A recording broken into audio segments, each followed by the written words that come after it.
Oh, we can unplug this for now. This here. Here.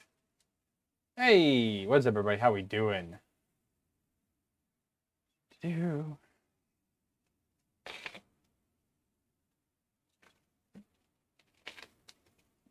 All right.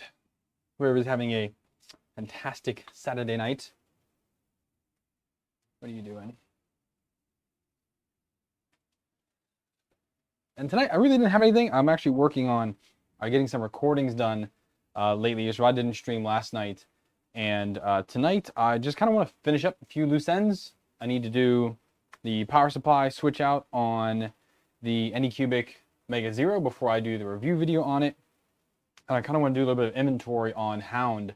I did get a few more parts in this week, so I want to make sure that I have all of that in the box ready to go. Brandon, how you doing? So while I'm working on this, I will have basically myself open for Q&As. If anybody has any questions, please feel free to go ahead and ask them while I work on this machine.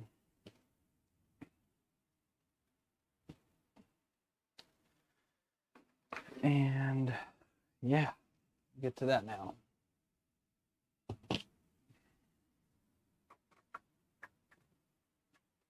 Do need to get the other camera ready now too, though.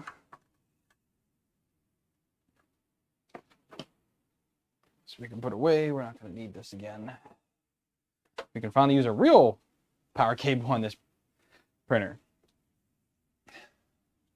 Daniel, what's up? Switch to here. There we go. It's a nice zoomed in spot right there. There we go.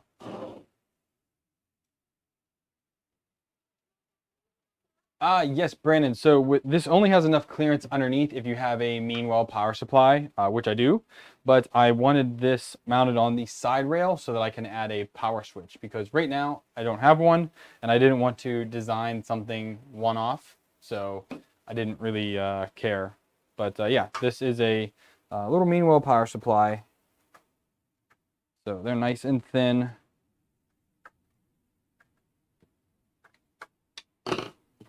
And don't think this cable is going to make it, so we will have to find an alternative to that.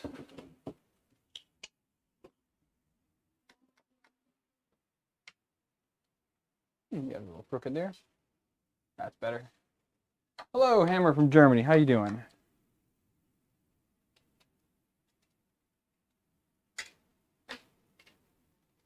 I need a bigger one for those.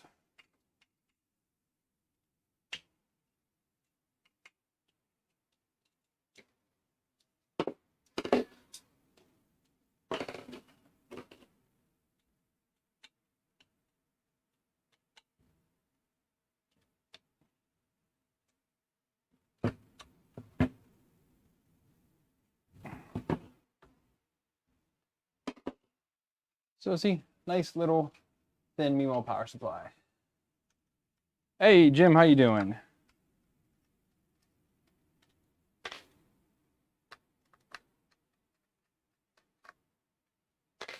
So what we're going to be using this time, is because it wasn't printed last time I did the stream, I have this little Meanwell power supply bracket that is going to allow us to slot it in right here.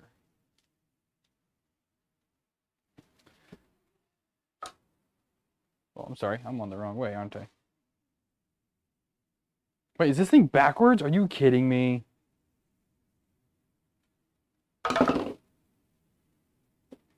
This thing printed mirrored. Are you flipping kidding me? Well, that ain't gonna work at all. See, there should be a switch right here. Instead, should be like that. Oh my goodness gracious me.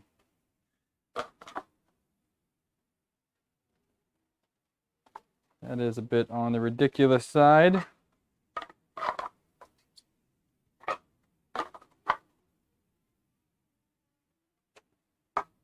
It fits nicely. But yeah, completely wrong. So I'm gonna have to reprint this mirrored. I did not even look at it. I just sent it to the printer and went. So I guess we're not doing this tonight. That's cool. That's cool.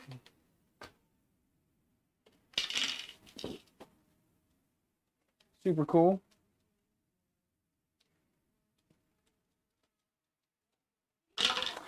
Well, the issue here, Adam, is that the Mega Zero is reversed. The Z motor is on the right side of the printer and not the left side of the printer. So yeah.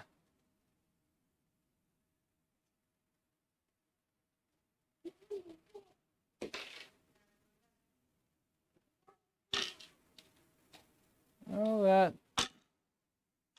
Where's the way? So I can throw these away because I don't need these anymore, and I'm not gonna transport those. That's just silly. And yeah, so we have this. We did also think I was missing is I was missing the power socket. So I can at least get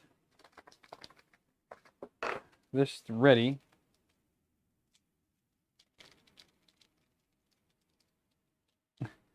Adam, I'm going to be getting rid of this printer. I'm not keeping it. Once I do the review, I will be getting rid of this printer. If I do a switch wire, well, I should say not if. When I do a switch wire, I'm going to be doing that as a scratch build.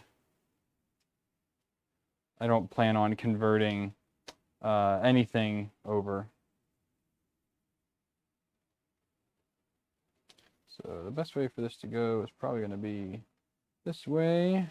So off.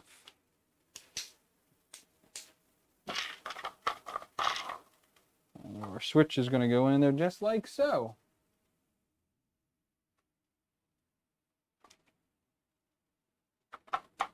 Yeah, so we're going to do that.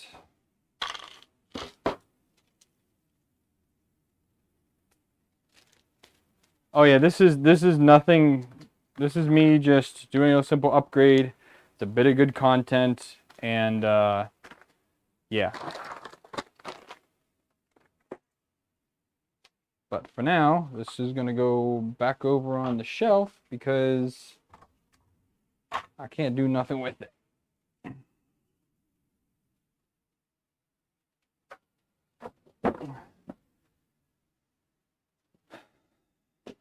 Cool, that was the fastest mod ever on my channel.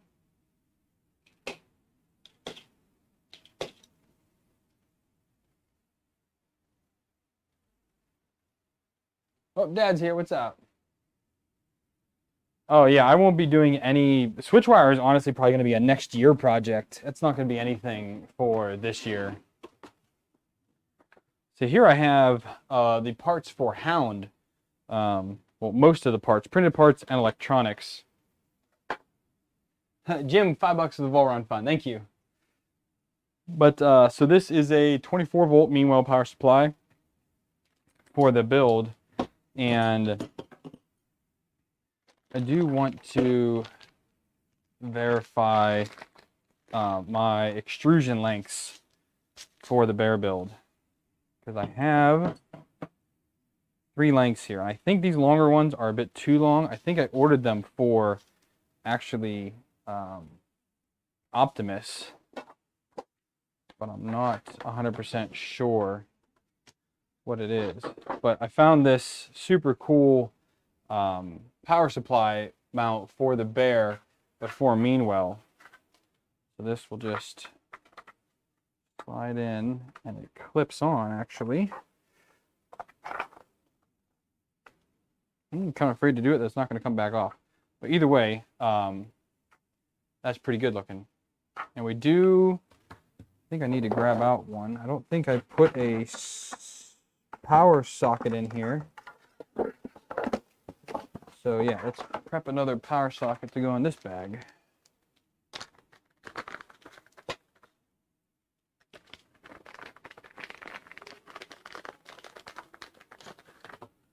We're going to put this in like that. Power switch there.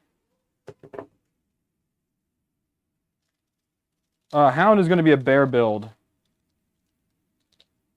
It's a scratch bear build, except I did source the frame. I bought it on the 11/11 sale.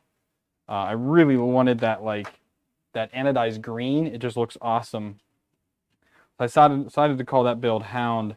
I'm actually going to be shipping off the extrusion to get laser engraved, and it's going to look absolutely fantastic.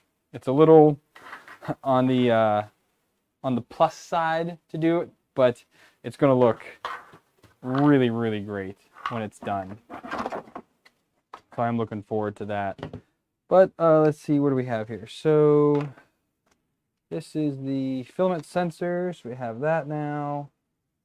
Still don't have the nozzle in yet. Still need to get some bushings and bearings. Didn't do sleeving yet. Power supply is here. Smooth rods. Okay, let's verify smooth rod lengths.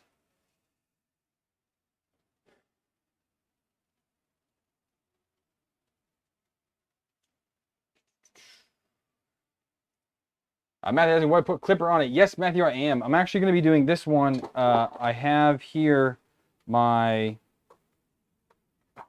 magnets are legit. So I have a Enzy board that I had bought for my bear build, but I couldn't get the motors to work with it properly using the Prusa or the Greg bear firmware. So I ended up just throwing a SKR 1.4 on it and making an SKR bear instead. So I had this board sitting around. So I went ahead, I'm going to put it in here, and I have a Raspberry Pi 3 already ready to go in this very awesome case where they both slot in kind of right on top of one another. And there is active cooling on this guy as well. There are some pretty slick things I like about this this build. This magnetic cover. It's just, it's so nice. Oh, so nice. And yeah, so this is what the build is going to be. I think I need to also put down fans. Yeah. I still need to pick up fans for this as well, because I have not done that yet. But the extrusion, or not extrusion, I should say, the smooth rod is what I need to look at.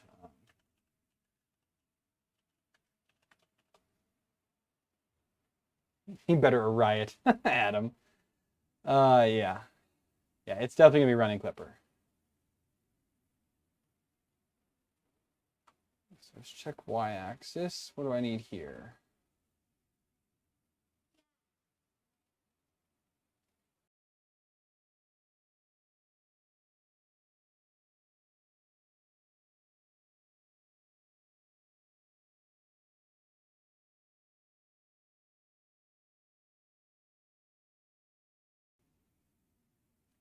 Where are we at here? Where's the...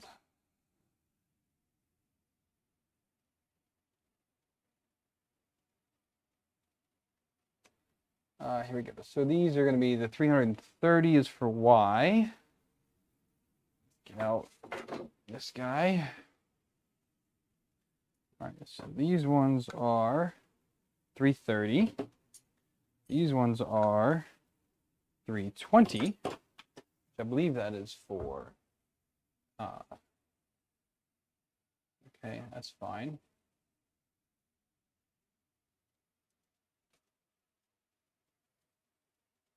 Let's look at X and then Z. What do we need for X-axis? These are 370 for X-axis. And Z is 320. So these ones are too long. Yeah, these ones are 400s. And I think 400 is what I needed for that. I cheated on Optimus Prime. I did it without anybody noticing, so that's good. But I totally cheated with those rails because they were too short. And I ended up using spacers. So I guess, since I have nothing else to do, let's take Optimus apart real quick and swap out the X rails, which shouldn't take too long. Should take a few minutes.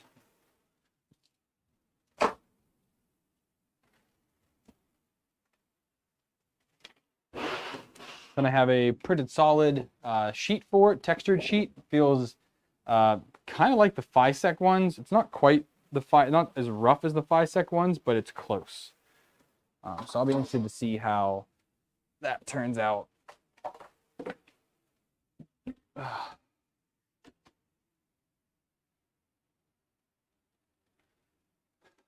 Hey Darren, how you doing? So Matt's asking, how is the SKR Bear doing for you? Any plans to clipperize that as well? That is honestly really a tough decision for me because I like having my Mark 3S as a Mark 3S. I went ahead and converted my clone, which is up on this shelf here, to Klipper just for ease of use for me. And also, I couldn't change out my firmware on that machine because I had someone who had made a custom firmware for me because I'm not using LDO motors on it. And the LDO motor set is quite expensive, and I didn't want to. I did not want to pay that premium price for motors when I built that. Now, how has the Bear been doing? It prints absolutely fantastic. I'm using Chris Warkaki's version of the SKR Bear firmware, and I've had honestly no issues with it at all. I just don't know if I want to put Klipper on it just because it's working and it's fine. And I don't know if I want to keep at least one Marlin build of my, more custom builds that I've been working on over the past year. Son of a gun, that went down in that box, didn't it? Oh.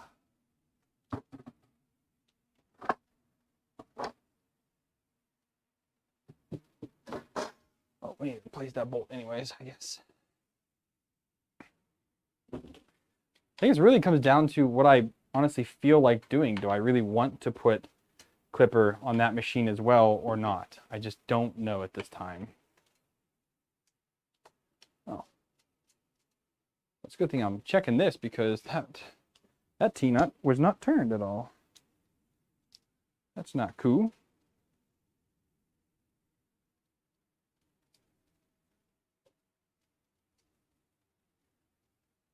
Daniel's asking how I had the filament sensor. Sure, Daniel, I can do that.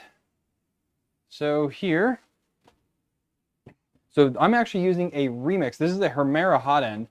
I'm using a Thingiverse remix for this guy. And let me get my camera kind of situated here. So the filament sensor is actually up in here. So this is an extra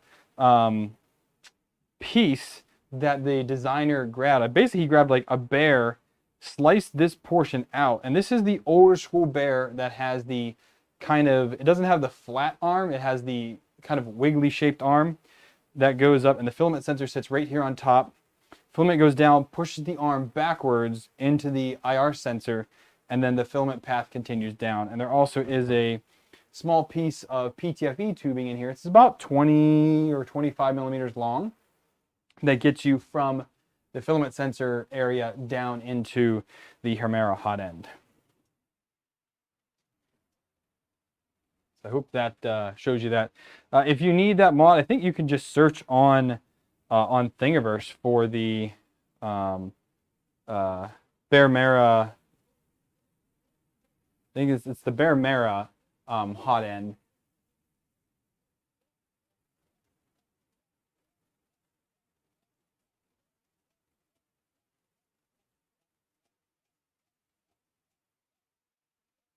I might need to take this top extrusion off to make this easier.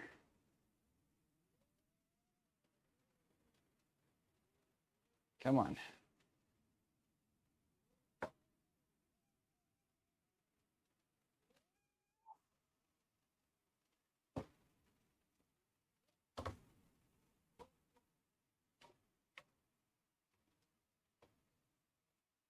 Oh, come on.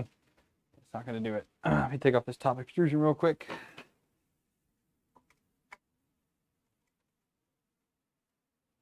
I need the smaller Allen head.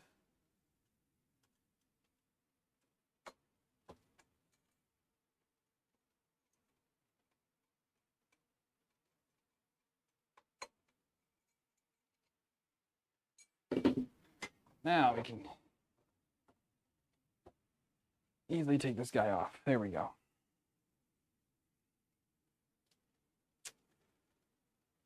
So trying to figure out how to do this. The best way is going to be interesting because I just need to take off the belt. If I can get the belt off, I can do the rest with ease.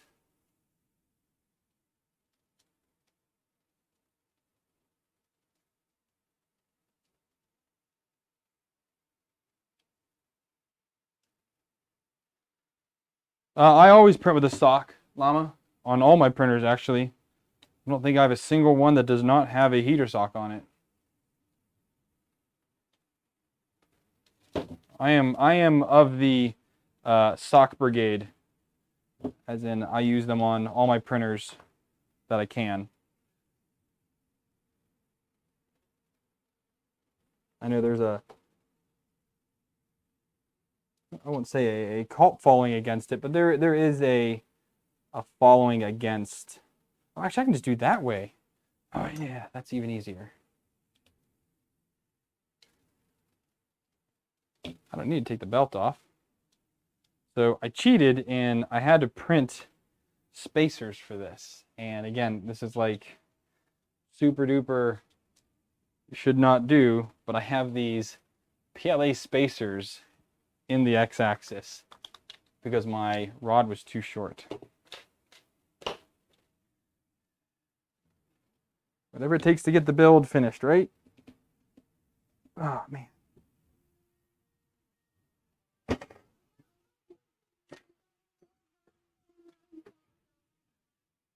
Good gravy, kids. That one, this one. How long is this? Is this 3?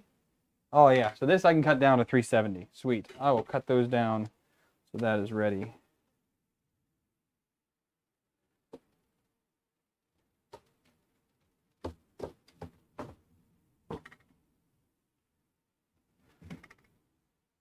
There's this one.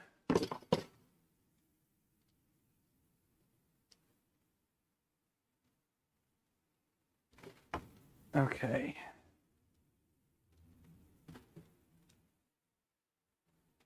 So I have those back on. We can put this side back on.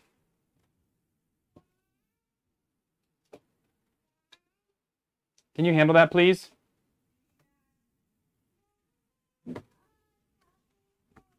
Okay.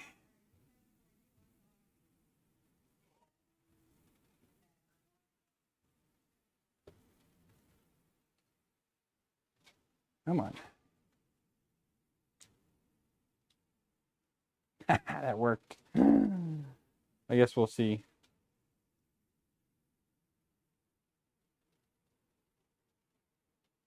I do think I need longer bolts in here, though.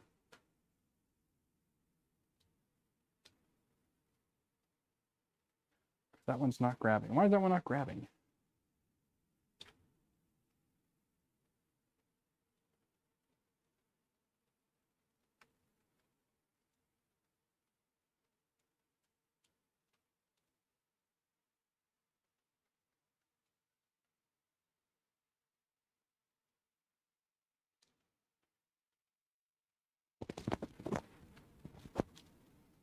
Figure this out here.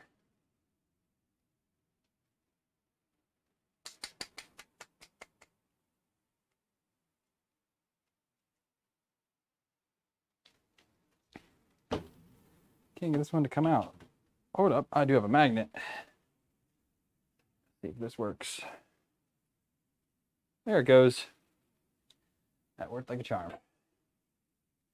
Gonna get a longer M3 for that one once I get this back on. Ended up being much easier than I thought it was going to be honest. I was kind of dreading having to switch this out.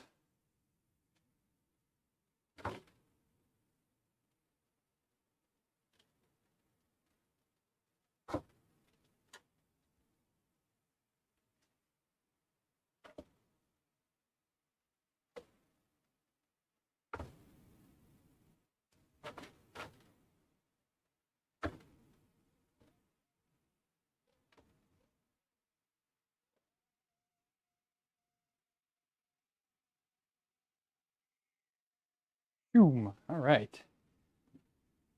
That worked out quite well.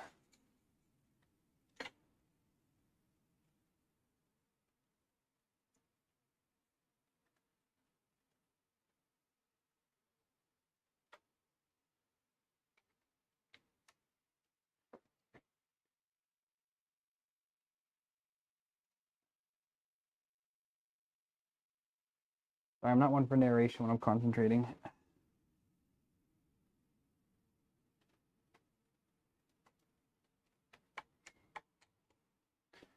Bam. All right.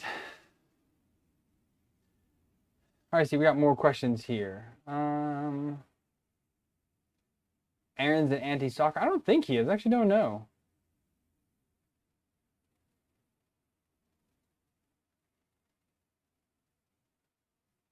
Yeah, Daniel, this is a mix. You said it's falling off? It's not falling off at all. So, I don't know. Anyway, so what do we got down here? So, in your opinion, which firmware is easier to set up, Marlin or Klipper? Klipper seems daunting at first, but I know that you've done a few. The process do you prefer? So that is a tough one now that I've done a few. Klipper, I believe, I will say, is more daunting than Marlin is at first. Klipper is very programmy, for lack of a better term. You kind of have to know the codes, and you kind of need to know like what settings you need to put in there. I don't think Klipper has done a great job for initial setup.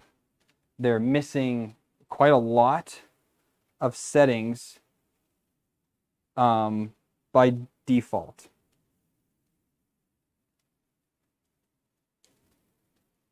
Like they definitely could put more in their sample configs. Klipper could do a better job of putting information in those, but they don't. They kind of leave it to you to figure out what you need and what you don't need. And I disagree with that. I think that they should put more in there for you because you might not know what you need. And unless you know what you should be using, you just don't know.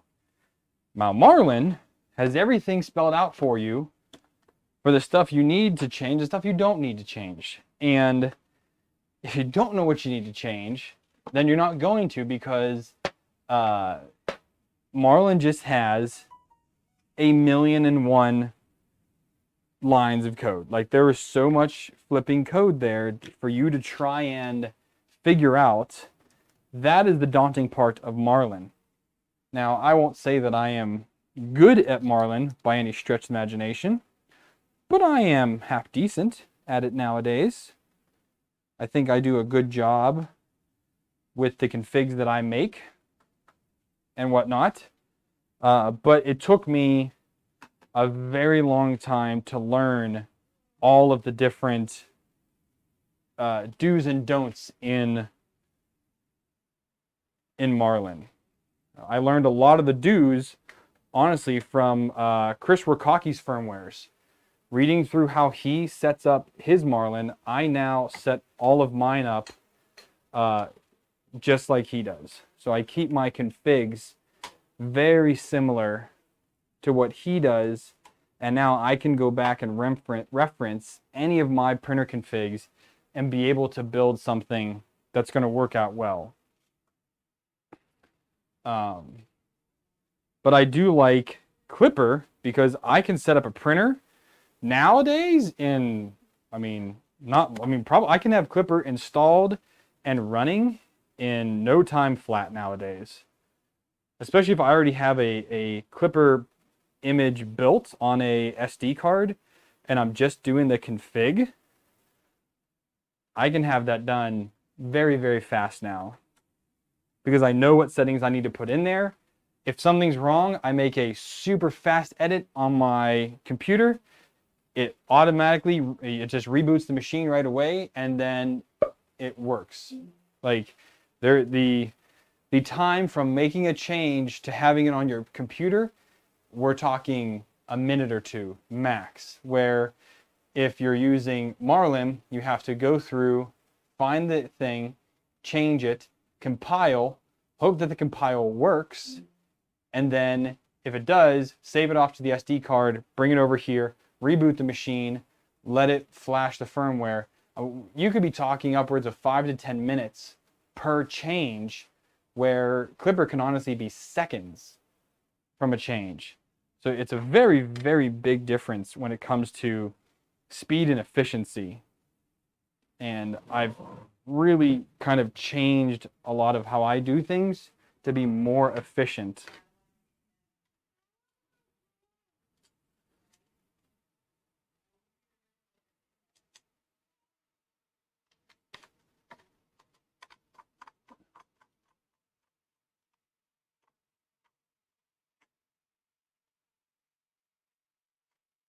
Oh, I missed it. Son of a gun.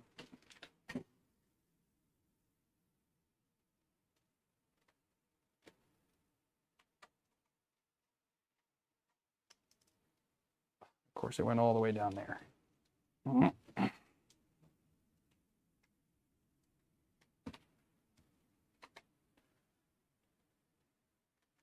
One second.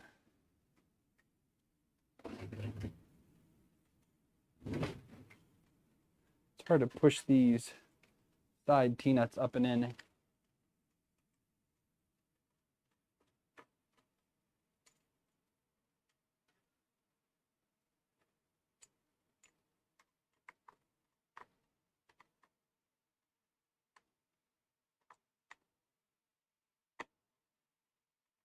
There we go.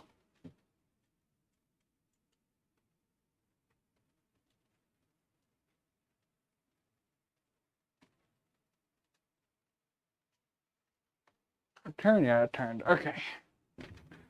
And I need to grab another M5 out because I lost that other one. I don't know where it went.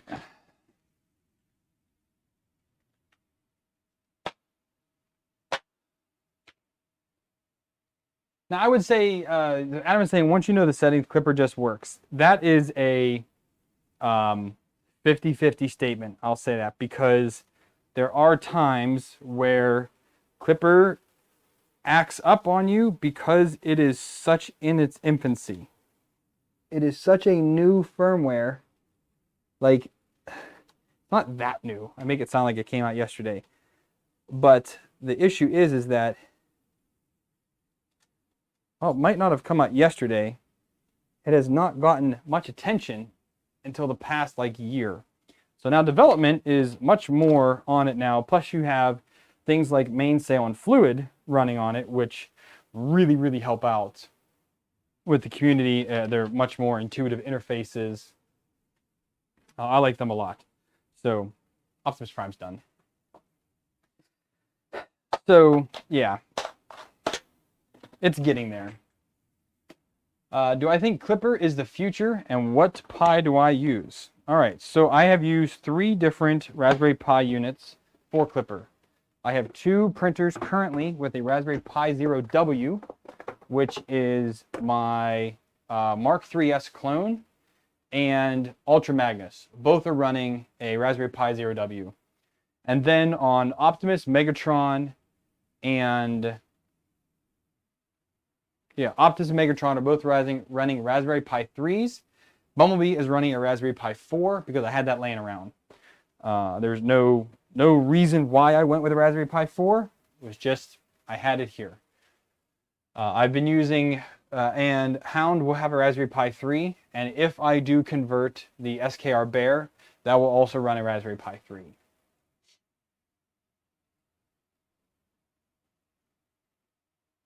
So you always have to think about what Klipper won't run without connections to your Pi.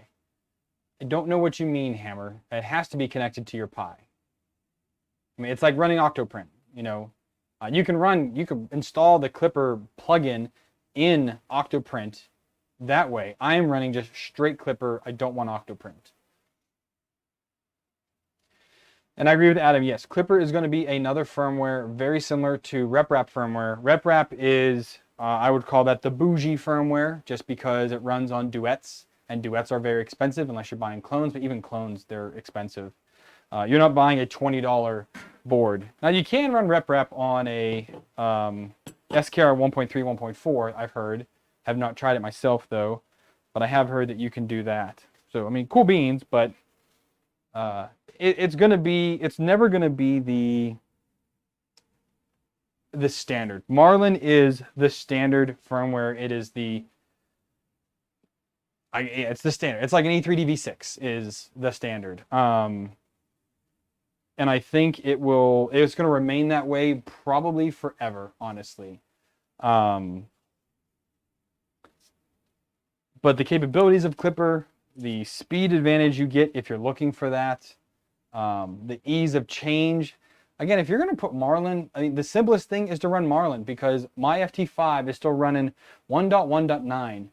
I haven't changed that in almost 4 years now. I have not changed the firmware on that printer because there's no reason to. It just works. I don't have to update it. I just throw an SD card in, I tell it to print, and it prints. Like, I don't care. It just works. When I convert that to a Voron style printer, it will get Klipper, obviously, because it's going to print a lot faster. But like, that's the thing with Marlin is that once you have it working, it just works, and you never have to give it another thought, which I do like that about Marlin. I mean, if new features come up that you care about, then great, upgrade. But otherwise, honestly, you can have Marlin that's several years old and it's going to run just fine. Yeah, Voron did pick up. Voron's become a little more accessible to people, I believe. It used to be like, oh, Vorons are $2,000. Like, no one's going to pay that kind of money. But like, if you want a cheap beginner printer, get an Ender. If you want to get a step up, I mean, shooting for a Voron around $1,000, it's not too bad. You know, it's only $300 more than a Prusa Mark III. Not too bad at all. So Hammer's saying Marlin can run without a Pi. That is correct. But Marlin is limited because it cannot run on the Pi. And that is mainly a speed advantage that you're getting. Now again, if you're running a Wi-Fi enabled printer, which most likely you're going to run Octoprint to it, you're using a Pi. So why not? If you're already going to use Octoprint, why not use that to your advantage and make the printer better? It's also easier to tune. That's another bonus over Marlin. Klipper is way easier to tune than Marlin is. I can tune Klipper in an evening. Marlin, not so much. It's very, very easy to tune Klipper with 3 prints. You need to do a pressure advance print. You need to do a input shaper print first to get your actual frequencies. Then you need to do input shaper a second time to figure out the max velocity that your printer can do, which varies every single build. You could have 20 Ender 3s and have 20 different values for max acceleration and things like that. So you need to do 3 test prints on this machine. So within, I'd say 2.5 hours, you could have a fully tuned printer. It's simple as that.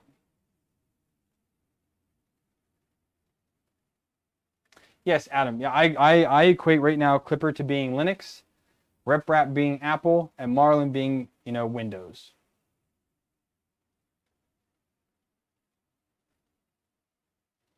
I see. Yeah, Jim did just get another Ultimaker. That is pretty slick. I would love to get my hands on one just to see.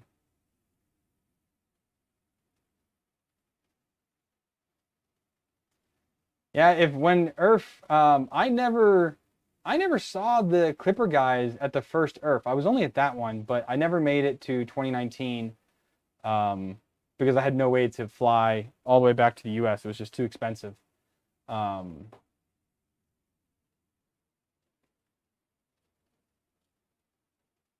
Oh, so Hammerhead, you are a Klipper person. Okay, so you did switch.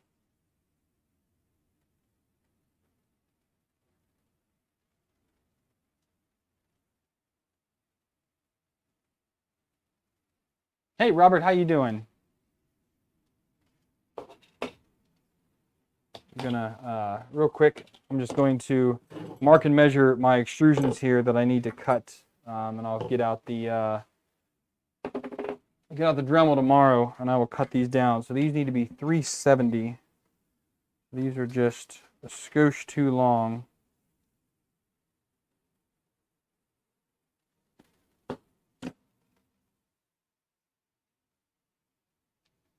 So I do the blue tape trick when I cut these with my Dremel, and then just get a pen and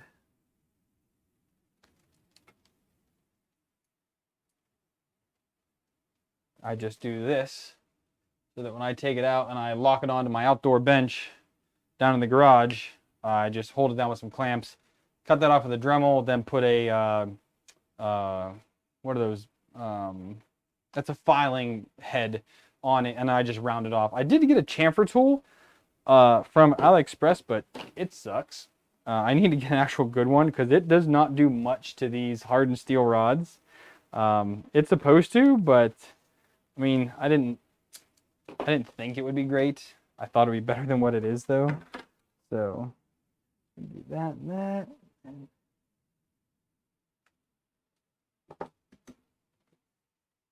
this down. Arrow. 370 millimeters. Sweet. All right, and with that, I will have the smooth rods sorted out on this build. Oh, I did do the magnets. Still need the power supply curved terminals, thermistor, things like that. Yeah, I still have some things I need to get for this guy. So we can put these in here. So probably in the next week or so, I need to sit down and try to figure out the final things that I need to buy for this build. It's not a whole lot more. And then I need to ship out to Taylor my green extrusion set that he's going to laser etch for me, which will look totally sick. Super stoked for that.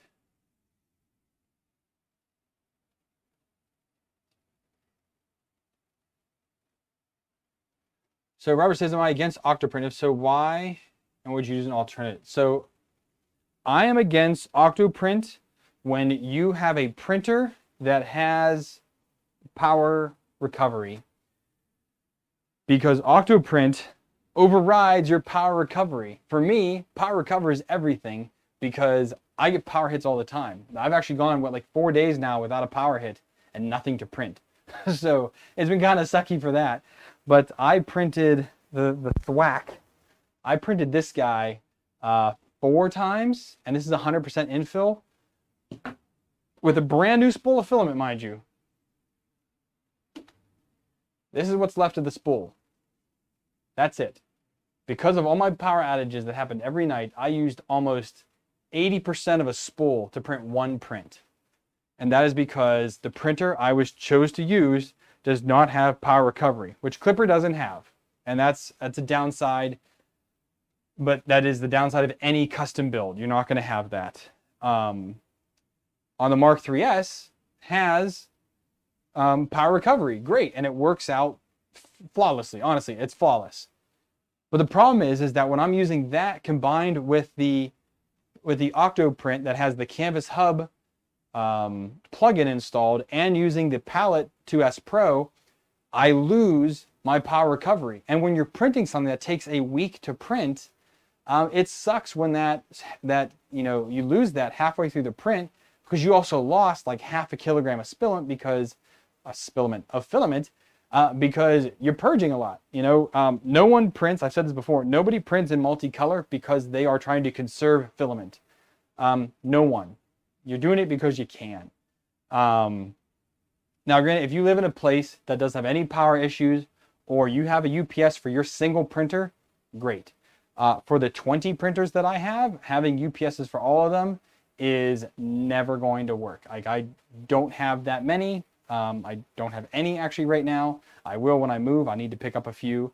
But yeah, it's just not a thing for me. So that is my big thing against Octoprint. Octoprint, again, is, as I think Ryan said, it is weighty. You have to have a Pi 3 or a Pi 4 to run it instead of a $10 Raspberry Pi Zero, which I think is what it should run on. They should be working to make Octoprint a lighter operating system than what it is, in my opinion. I think it is just too heavy for what it is.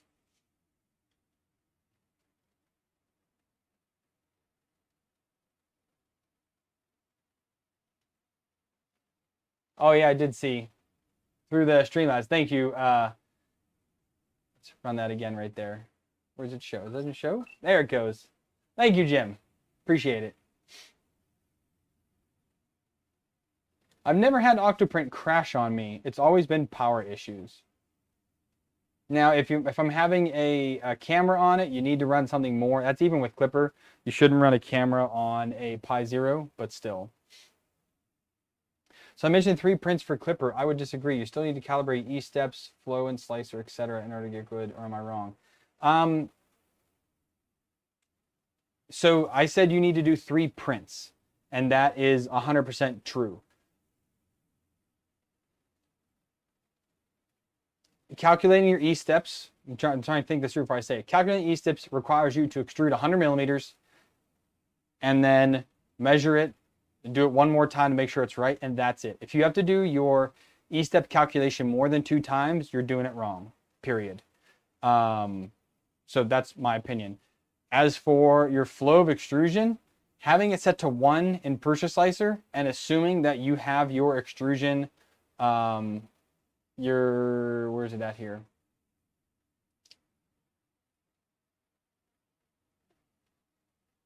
So assuming you have all of this correct under your print settings, advanced, your extrusion width, assuming you have all of that correct, an extrusion multiplier of 1 in Prusa Slicer should be fine.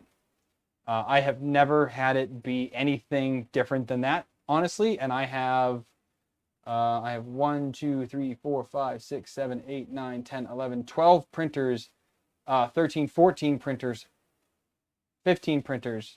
Sorry, yeah, I forgot the other ones up top. I have 15 printers configured in Prusa Slicer, all with extrusion multiplier of 1, because my settings are correct. So for me, again, it's pressure advance and doing the input shaper print twice is all it takes to be able to figure that out for Klipper.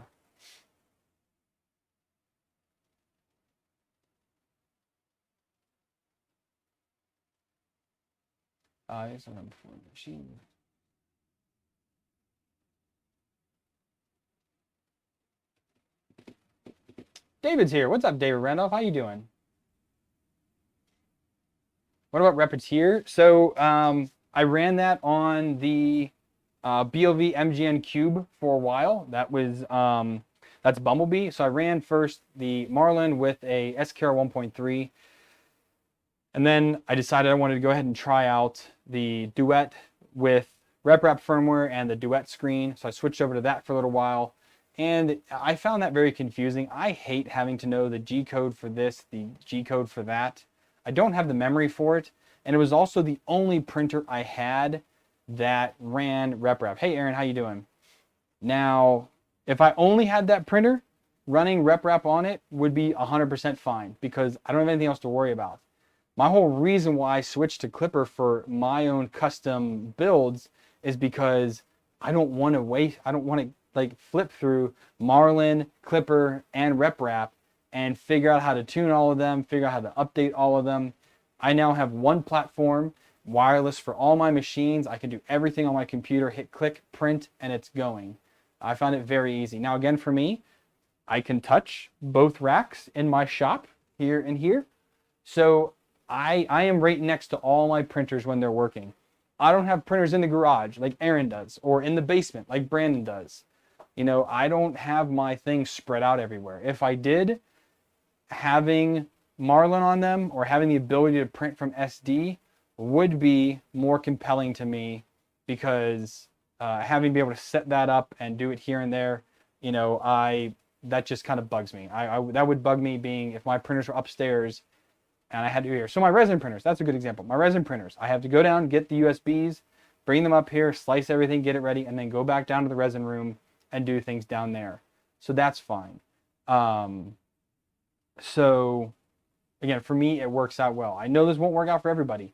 And then Chris Workaki was here a couple streams ago kind of arguing against Klipper because of having to set like your first layer, everything like that. I calibrate every single printer on this table next to this computer that you guys are watching me through. So for me, it doesn't matter. I calibrate it all right here. It's good to go. I set it on the shelf and it just prints. I don't have to mess with it once it hits the shelf, and it's now one of my production printers. I don't know what else you would need to mess with, but for me, I don't have to. So it goes on the shelf and it prints. I don't really, he also did argue about the whole profiles with different sheets. I don't switch out sheets pretty much at all. And if I do, I just dial the baby steps on the printer. And you can do that with Klipper. He said you couldn't. You can. It's just not called baby steps. You're just stepping down the Z. But you can do it. It's not like it's not there. It's not as easy. Just double click and get into it like you can in Marlin. But it's still there. It's still capability. But again, every print service that I have on the machines that they're on, they pretty much stay on there. Unless for some reason I need to switch between a textured sheet and a smooth sheet, like a TH3D sheet or an original Prusa sheet. I've got a couple of those here, but I haven't used these in forever because I'm printing mostly PETG, and the textured sheets that I'm using will hold PLA or PETG just fine. So that's why I do that. So Alexi is asking, any plans for future builds? Yes, I have lots of plans, but the rest, they are all for starting this fall and next year. I am planning on doing a Volron legacy conversion to my current Hypercube here. So that'll probably be this fall or early 2022. I'm planning on doing a conversion of the FT5 right here to what's called the FTV, or FT Roman numeral 5. That is working in conjunction with Eddie the engineer, who works with the Volron team, the design team. He had designed a conversion after seeing my FT5 video. He bought an FT5, decided he didn't like it the way it was, and converted it to the FTV, FT Roman numeral 5. I'm planning on doing that. I have debated doing a Tiny M. I don't want to do a V0 because I don't want to spend $400 on a kit. Unless affiliate usage keeps going through the roof, maybe I will. But I don't have a use for a printer that small. But doing a Tiny M would be fun because I have extrusion. I have a whole box of motors here that I can use, and I could see how cheap I can make a Tiny M, and it'd be awesome. So definitely we'll be looking forward to that build. I have the bear build, which is going to be called Hound, to continue with my Transformer themed builds. That's going to be in like July or August. That'll be the next custom build I do, because that'll be right after I move. I'm shipping all the parts ahead of me, so they're going to be there when I get there, and I can start that build straight away and have some new content. Hound is going to be a bear build using an NZ board with Klipper on it. So I think someone just mentioned that. So Matthew just mentioned how to set Klipper on the SKR NZ bear. So Matthew, I did a live stream of that when I put it on the Mark 3S clone. I did that, what, a month or two ago?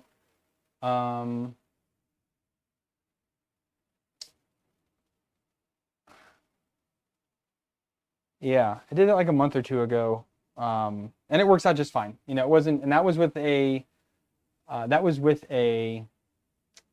0W. This one's going to be with a Pi 3. So a little bit different there. So those are really the 4 or 5 builds that I have planned for starting later this year. So again, July, August for some of those, later in the fall, and then 2022. I might look into doing a larger straight up Volron, like 2.8 or something like that, or was 2.4 or 1.8 actual build. I'm not sure yet how I want to do that yet, but I think that would be fun because I kind of want to do the 2.4 with the stable bed and the gantry that goes up. I really like that idea, so that might be something in the way far future.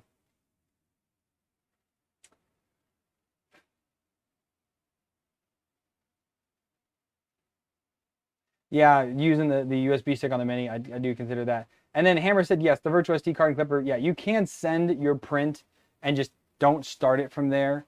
You know, it's just having that media in your hand. You know, I guess you can do everything. I could slice up 50 files, send it to the printer, and then just select from the screen what I want to print. So yes, that is an option.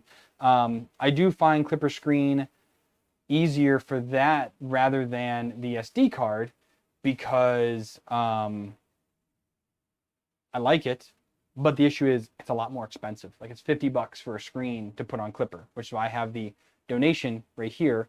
I got enough there for one screen, almost there for a second screen.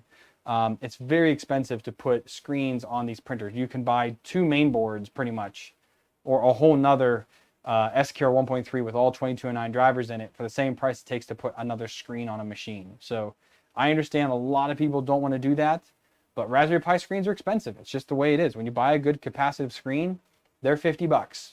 I don't care where you buy it from, whether it's from Amazon or from anywhere else, they're $50. So it kind of is what it is with that. So yeah, you're saying I'd do the guide, how to do that. I could do a separate video. I'm actually debating on doing a video for Master Crane here. I did finally get in my Pi Zero Ws. I have 2 here now. So I have debated on, well, I guess I'm not debating it. I've already printed out a mount for it. So I can mount the Raspberry Pi W to the bottom of the MKS Robin Nano or the Robin E3 board, which is cool. I have debated on just doing a video on how to install Klipper on that machine and kind of go from there. There we go, Jim, with another $5. Thank you, sir. Now we got money for 2 screens now. Look at that. And I'll be buying those eventually. There's actually a few things. Like I've already had you guys have funded a mini. Let me just talk about that real quick. You guys funded a mini for me, but it still hasn't shipped. So I ended up canceling the order 2 weeks ago because I ordered it in the 29th of December and nearly 3 months later it still had not shipped. So I said, you know what, just hold it. I'm gonna go ahead and buy it later. So I'm gonna reorder that, I believe in May or June, and I'm gonna ship that to the next place, and I will have a brand new original Prusa Mini that I can compare to the FiSec Prusa Mini clone. You guys also funded a new DSLR for me, which I'll be buying this summer while I'm moving. I'm not going to buy one for here. I'm going to end up selling this little Sony one because I'm kind of done with it, and I want something better for B-roll. And so I'll definitely be able to get rid of that and buy the new DSLR. I've not decided yet what I'm getting, and I know I talked to Aaron before, but I need to follow up with him on, he was asking me questions about what to get. So I'll be looking for that as well. But yeah, so real quick, yeah, so does that do the, and the thing with Matthew is that like the guide that I'm going to make for that is exactly the same as it would be for any other printer that's running any type of MKS or SKR board. It's the exact same setup, 100% exactly the same. It's only different for an NZ board, and it's different for RepRap. And NZ just requires a slightly different setup. So I guess doing a setup on that one would be different. So yeah, maybe I could do that when I go to, because I'll probably live stream that build, and then I could do the firmware part in a video and release that. That would actually be a good idea. Thanks for that.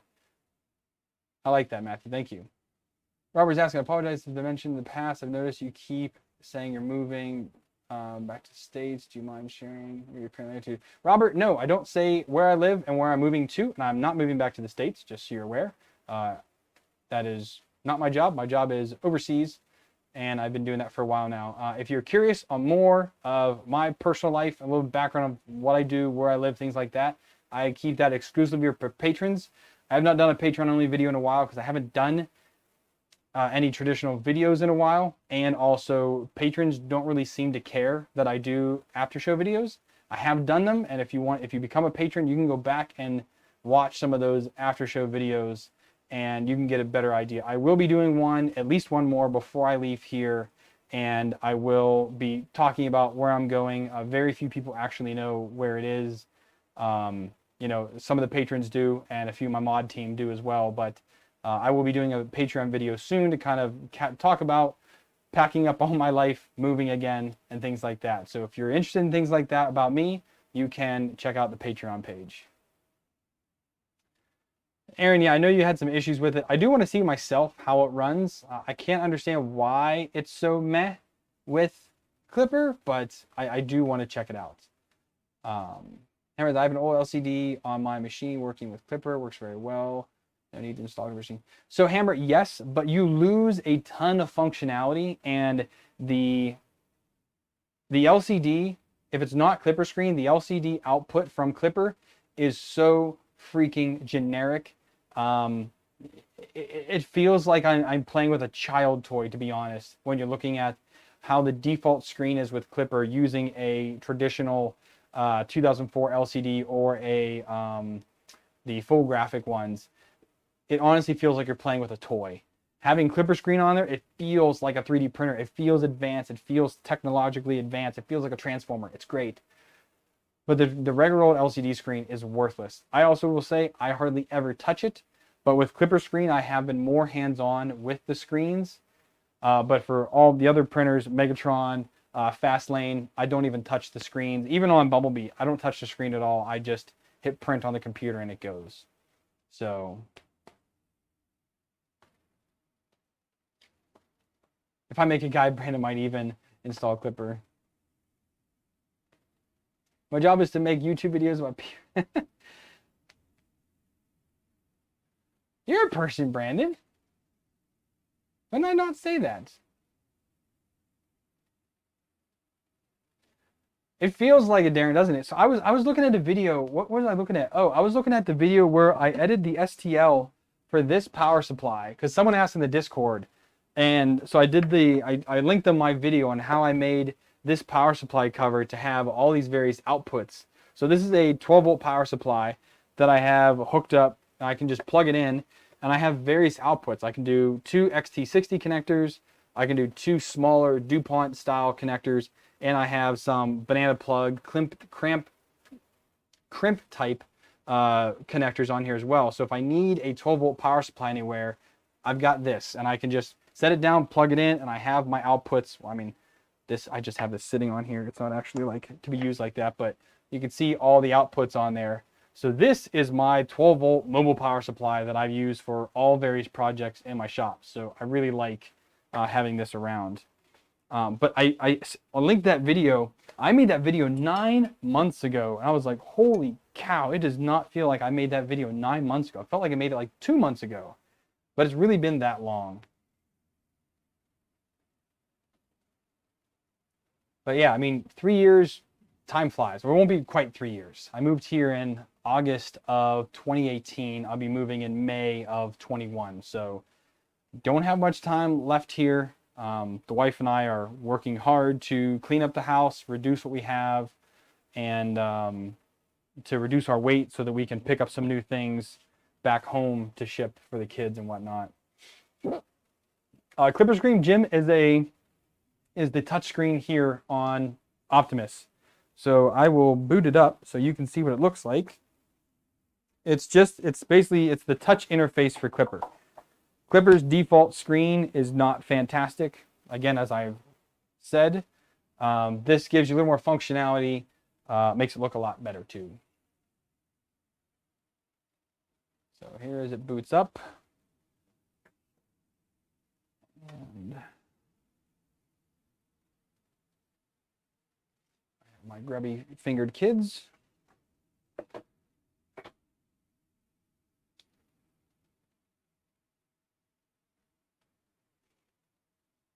So once that boots up,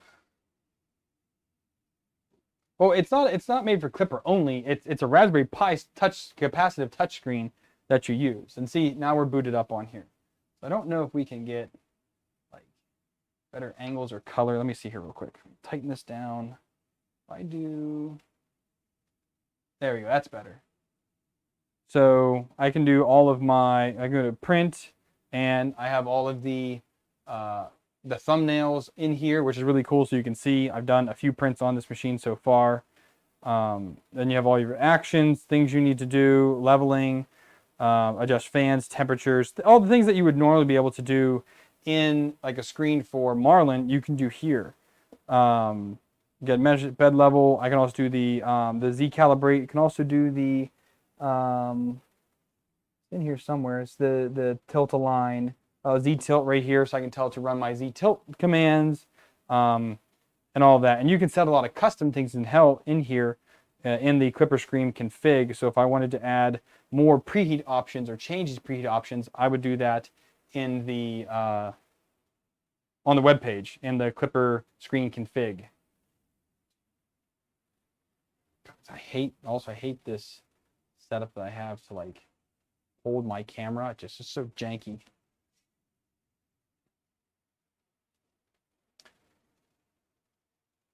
It's a Raspberry Pi screen, Jim.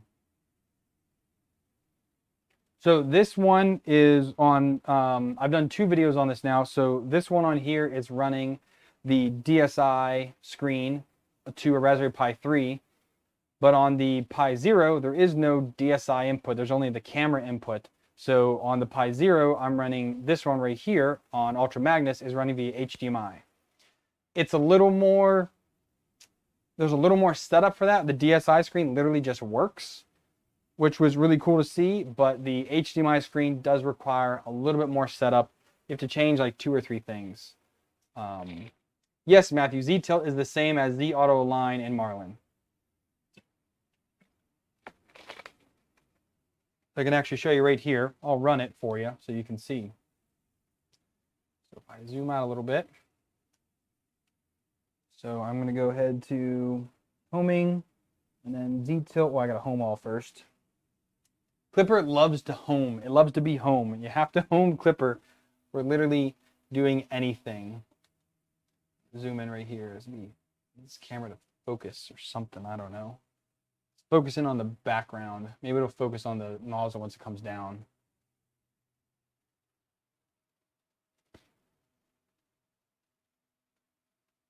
Maybe. There, it's focused there now. So now once this comes down, I'm going to hit Z-Tilt here.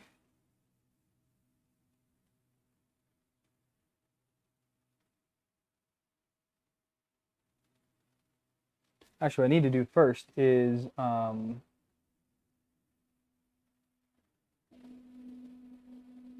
have some filament sticking on the nozzle there. I need to take that off real quick because you can see it's looping up a bit.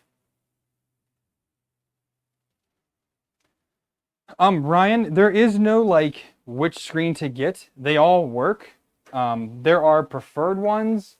Waveshare is in the Volron community, Waveshare is the preferred vendor to buy from because they're just good screens.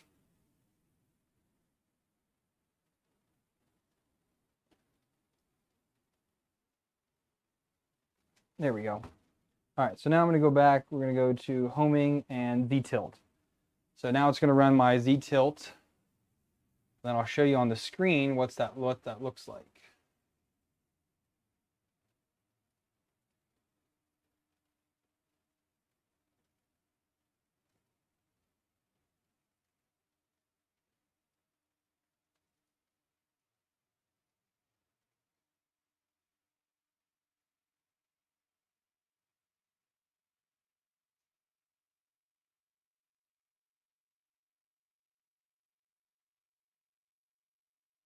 All right, so on the screen now, if I go here, you can see it probes the points on each side. So it does it 3 times here, then it does 3 times here, and then it figures out the difference. And then I have my tolerance set to 0.01, and the first time it did it was 0.05, and then the second time it ran, it came to 0.01, which is within my tolerance of how close I want the 2 of these to be. And at 0.01, you are not going to notice that difference whatsoever. So it's more than enough for that.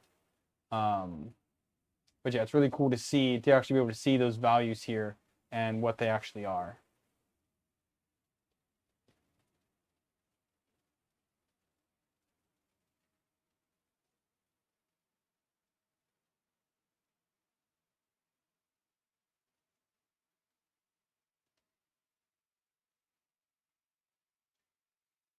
Yeah, I know, Ryan. The focusing sucks on this camera.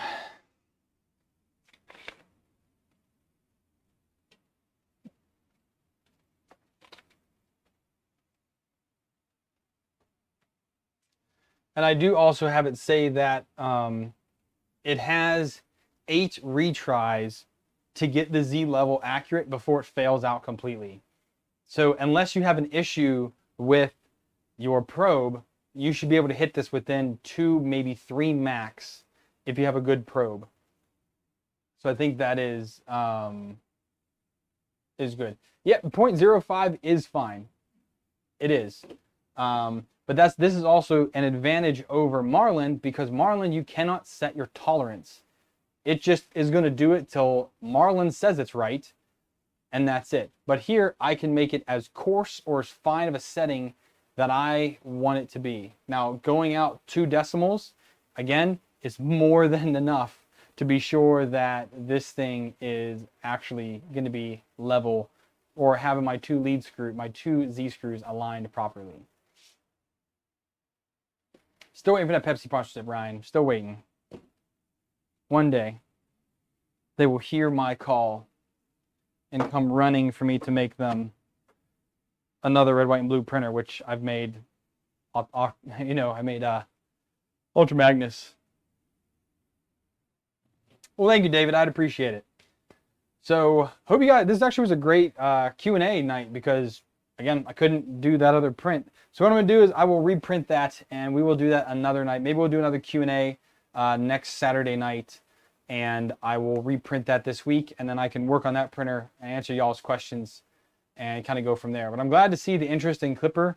I'm glad to see I'm able to help some people with that. If you guys want to chat more or ask any more questions, or if you want to, you know, see if Klipper's right for you, if you have Marlin issues, things like that, consider clicking below for the Discord link. So we all hang out there. We talk about various issues. We've had a couple new, very active people who are buying new printers, new to 3D printing, old to 3D printing.